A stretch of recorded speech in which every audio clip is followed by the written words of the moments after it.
Hi, I'm Jenna. 3 months ago, I became a mom to the most beautiful baby girl in the world, Lily. But what should have been the happiest day of my life turned into a nightmare, all thanks to my mother-in-law, Margaret. Everyone calls her Maggie, but there's nothing warm about her. Mark, honey, could you grab my hospital bag? I think this is it, I said, gripping the kitchen counter as another contraction hit. Mark rushed over, his face pale with excitement and fear. Already? But you're not due for another week? Babies don't exactly follow schedules, I laughed, then winced as pain washed over me. I'll call my mom and cancel dinner, Mark said, reaching for his phone. I nodded, breathing through the contraction. Mark had promised to be by my side, but his mother had been planning this special anniversary dinner for weeks. The timing couldn't have been worse. Mom, listen, Jenna's in labor. I need to take her to the hospital, Mark said into the phone. I could hear Maggie's shrill voice from across the room. Today? But Mark, I've been planning this dinner for months. Everyone's already here. Mom, my wife is having our baby, Mark replied, his voice strained. Babies take hours to come, especially first ones, Maggie insisted. Just drop Jenna at the hospital. Her friend Sophia can stay with her until the serious part. You can make it for dinner and be back before anything happens. I don't think... Mark started. Mark, I've had 3 children. Trust me, she'll be in labor for hours. This dinner is important to me. I watched Mark's face, saw the familiar conflict in his eyes. His mother had always known exactly how to manipulate him. What did she say? I asked when he hung up. She says first babies always take forever. That I could come for just an hour and... Are you serious right now? I stared at him in disbelief. You promised you'd be there? I know, but Mom says... I don't care what your mom says. I'm having your baby. Mark looked torn. Let me just call Sophia for you. I'll only stay for an hour tops. 3 hours later, I was in the delivery room with Sophia beside me instead of my husband. Where's Mark? Dr. Chen asked, looking around the room. At his mother's dinner party, I said through gritted teeth. Sophia squeezed my hand. He's not answering his phone. I've called 6 times. Jenna, things are progressing faster than expected, Dr. Chen said gently. The baby's coming now. Call him again, I begged Sophia, tears streaming down my face. She tried once more. Still nothing. When Lily finally arrived, I should have felt only joy. Instead, there was a hole where my husband should have been. When Mark finally showed up, it was 2 hours after our daughter was born. Jenna, I'm so sorry, he said, tears in his eyes. Mom took my phone. She said it was rude to check it during dinner. That's when I knew something had to change. She took your phone! Sophia practically shouted the next morning in my hospital room. Are you kidding me? Mark hung his head. I should have just left. I know that now. You think? Sophia snapped. Your wife gave birth without you because your mommy wanted you at her party? Sophia, please, I said, cradling Lily. Mark, I need to understand exactly what happened. Mom said it would be disrespectful to leave, that everyone came specifically to see me, that first babies take forever. And you believed her over your own wife? I asked, my voice breaking. I thought I had time. She kept saying, just 1 more hour. Then she took my phone when I kept checking it. Dr. Chen knocked and entered. How's our new mom doing? She glanced at Mark. Dad finally made it. Dr. Chen, this is my husband, Mark. He was detained. By his mother, Sophia added pointedly. Dr. Chen raised an eyebrow. Well, Mr. Peterson, you missed quite an event. I know, Mark said miserably. After they left, Mark's brother Lucas came to visit. I heard what happened, Lucas said, handing me a bouquet. Classic Maggie move. You don't sound surprised, I noted. Lucas sat down. Remember when I broke my arm in high school? Mom made Mark stay at his piano recital instead of coming to the emergency room. She did what? I looked at Mark. It's not the same thing, Mark mumbled. It's exactly the same thing, Lucas countered. She's always done this, making you choose between her and everyone else. Has she always taken people's phones too? I asked. Lucas nodded. When Dad was in the hospital last year, She took Mark's phone during the family dinner so Dad couldn't reach him to say goodbye. That's not what happened, Mark protested. No? Dad called me crying because he couldn't reach you. Meanwhile, Mom was showing off her perfect son to her bridge club. I felt sick. Mark, is this true? I don't know. Maybe. Mom said Dad was just confused from the medication. He died the next day, Lucas said flatly. I need you both to tell me everything, I said. Every single time she's done something like this. For the next hour, Lucas shared story after story while Mark grew increasingly pale. Why haven't you ever stood up to her? I finally asked Mark. You don't understand. When Mom gets upset, it's just easier to keep the peace. Well, the peace is broken now, I said, looking down at our daughter. And I'm not letting her do this to our family anymore. What are you planning? Lucas asked. First, I need evidence. Lucas, can you help me? Absolutely. What did you have in mind?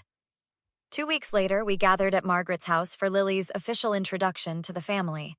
I'd spent those weeks collecting evidence of her manipulation with Lucas's help.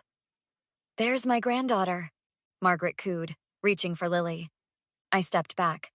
Actually, Maggie, I'd like to talk to you first, in private. Whatever for? She asked, her smile not reaching her eyes. About the night Lily was born. Mark touched my arm.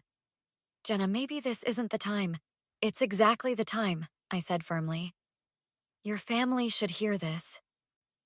In the living room, I faced Margaret while the family gathered around. Margaret, I want to know why you kept Mark from being present for the birth of his daughter. I did no such thing, she gasped. Mark chose to attend my anniversary dinner. I can't help if your timing was inconsiderate. My timing? I repeated incredulously. You mean my body's timing in going into labor? Well, you could have waited. Waited? For what? The baby to check your social calendar? Mark stepped forward. Mom, you told me first babies take forever, that I had plenty of time. And normally they do, Margaret insisted. How was I supposed to know? Lucas pulled out his phone. Maybe the same way you knew with all your other medical predictions? Like when you said Dad was just confused from medication the night before he died? That has nothing to do with... I have the texts, Mom, Lucas interrupted. From Dad, begging to speak to Mark. And your responses saying Mark was too busy to talk. Margaret's face flushed. You're twisting things. Mark, tell them. Mark looked at the phone Lucas held out. His face went white. You told Dad I was too busy? He was dying, Mom. He was being dramatic. How was I supposed to know he'd actually die? The room fell silent. Just like you couldn't know Jenna would actually give birth? Lucas pressed. This is ridiculous, Margaret snapped. Mark, are you going to let them attack me like this? Mom, you took my phone, Mark said quietly.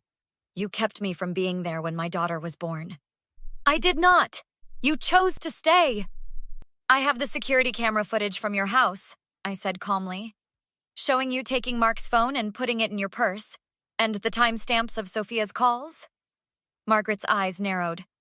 You spied on me? In my own home? No. I asked Lucas if he still had access to the security system he installed. He did. This is absurd. Mark, are you going to let your wife treat me this way? Mark looked at her. Really looked at her, perhaps for the first time. Mom, why did you do it? I didn't do anything, Margaret shrieked. This is all a misunderstanding. The evidence says otherwise, I replied. And it's not just about missing Lily's birth. It's a pattern. Pattern? What pattern? I've been nothing but supportive. Supportive of what, Mom? Your need to control everyone? Mark asked. Margaret's face contorted with rage. How dare you, after everything I've done for you? That girl has poisoned you against me. That girl is my wife and the mother of my child, Mark said firmly. Margaret stepped toward me, finger pointing. You think you can turn my son against me? I was here long before you, and I'll be here long after he gets tired of you. Mom, stop it, Mark warned. No, you stop it. I will not be disrespected in my own home. You, she snarled at me, need to know your place. She lunged forward, shoving me hard. I stumbled backward, clutching Lily to my chest. "Mom!" Mark shouted, catching me before I fell. Margaret froze, seeming to realize what she'd done. "You just assaulted my wife while she was holding our newborn," Mark said, his voice ice cold. The police arrived 20 minutes later. Margaret kept insisting it was just a little push and that I was being dramatic. "Mrs. Peterson, witnesses say you physically assaulted your daughter-in-law while she was holding an infant," the female officer said. "It was hardly an assault," Margaret scoffed. "We were having a family discussion. A discussion that ended with you shoving her," Lucas pointed out. "Family matters should stay in the family," Margaret hissed. "Assault doesn't get to stay in the family," the officer replied, writing in her notebook. After giving our statements, Mark and I stepped outside while they finished with Margaret. "I'm filing for a restraining order," I told him quietly. He nodded, looking drained. "I'll support whatever you need to do." "You will?" "Jenna, I'm so sorry. I should have seen it sooner." He took my hand. "What she did, what I let her do, it's unforgivable." "You're right. It is," I agreed. "But we need to focus on what happens next." 2 days later, we sat in a lawyer's office discussing the restraining order. "Given the witness statements and the fact an infant was involved, the judge will likely grant the order," our lawyer, Sarah, explained.